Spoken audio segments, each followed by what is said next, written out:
pollution certificate ना चली बड़ धरण जालियाती मोटांकर कमिशन रे चली बेपार एबे ओडिशा रे हरियाणा उत्तर प्रदेश सरकार पंजीकृत संस्था ना दि जाउछि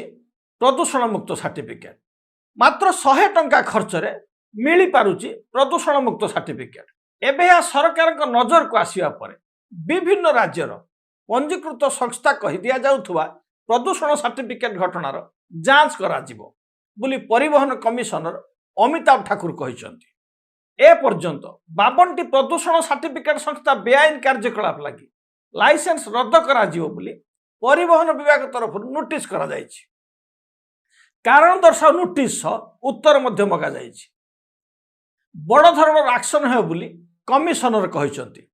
तबे आमर परामर्श सरकार भी सतर्क रुहंतु प्रदूषण मुक्त सर्टिफिकेट केवल एक प्रहसन पालटि न जाऊ तबे ओडिशार प्रदूषण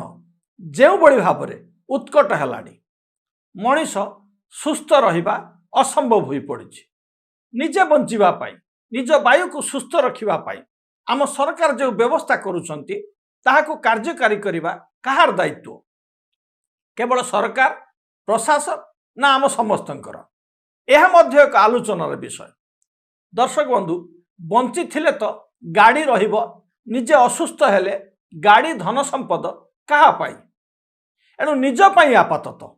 निज वायुमंडल को सुस्थ रखिबा पाई समस्ते सचेतन हेबा पाई यह ही घड़ी संधि मुहूर्त दर्शक बंधु आमे आशा रखुछु सरकार कि आईन को ठकी निज पाई मृत्युर बलय सृष्टि करंतु नाही जो चक्रव्यूह भितर केवल आमे नुहे आम भविष्य को मध्य मृत्यु मध्य को ठेली देउछु केमिति लागिला आमर एई कथा ठीक कहूथिले आमको लाइक शेयर